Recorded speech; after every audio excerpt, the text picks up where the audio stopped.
on is your stance. So I noticed you came down a little too low.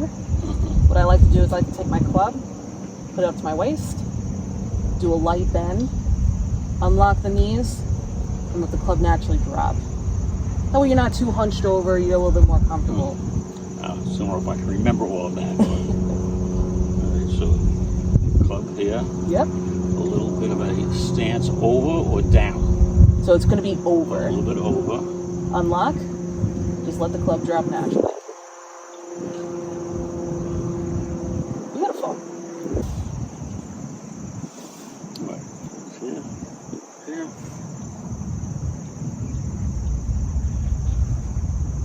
And what's going to happen, I'm going to have you swing back to my hand. I'm going to grab it. Perfect. This is where I want your club to see. You turn and look, or if you can. Okay. There you go. This is what I want. So you're coming up here. I want you to come a little bit more around. So like your club is parallel to your shoulder.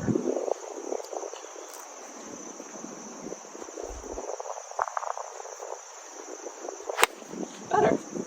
Better. We're going to work on your stance and ball placement. Fair enough.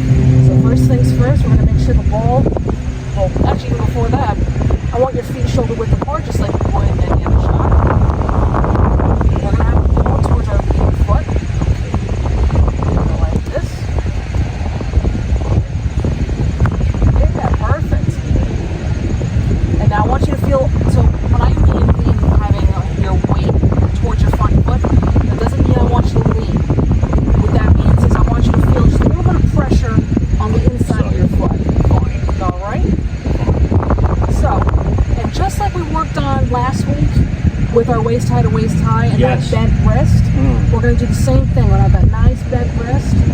We're going to hold on to it until impact and have that nice follow through. And just as far back as we're going to bring the club, that's as far forward as we're going to bring it. Now, bent wrist does not mean I do not read the green. I have to come clean and admit that too. It's probably not the right thing. Giving myself extra difficulty, but I don't do it. Okay. So definitely when we start, I want you to get into the habit of just trying to keep, whether you're right or wrong, I want you to look at the pin and think, from where I'm standing, it's going left to right or right to left. Whatever you see. Mentally tell yourself that. Then I want you to set up and address accordingly of where you want to be facing to get yourself closer to the hole. Now with a gut. Set up.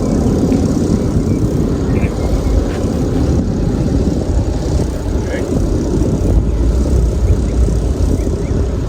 Alright, so you know how in our previous lessons, I always tell you as far back as you bring the club, that's as far forward as we're going to take it. Yes. So this is the same exact thing as anything else. What I want you to focus on is just your shoulders. I want no wrist movement at all.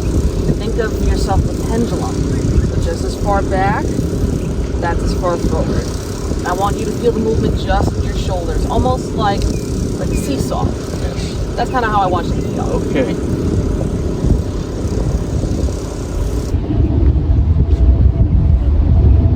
Now I want you to imagine when you're coming around. Like this. Come around this way. Hey, because you're up here. Yeah. Watch again. Okay.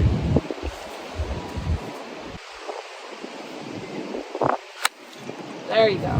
Very nice. All right, 1 out of 6. But now we're just getting the bones out. Be set up for what we're gonna basically be working on. So what I want you to do is I want you to tee. After you tee up, I want you to pick your target. Now it's not going to be the flag because this is a part 4, but you're going to pick where your aiming point is. Gotcha. So I want you to verbally say where your aiming point is. Get to your stance. So I'm going to have you do that now. Okay. Okay, for me, my ball seems to have a natural cut on it, not a slice or anything like that. So I'm going to be aiming left of the left side of the fairway, as far as I'm concerned, and not in terms of distance, but I'm going to be aiming towards those trees towards the end. Okay. And hopefully it just cuts back and I'll be in the fairway. All right, so set up.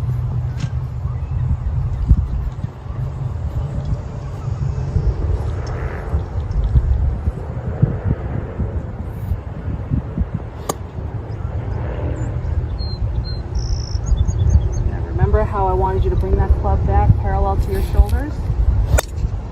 Beautiful, Iris. Beautiful.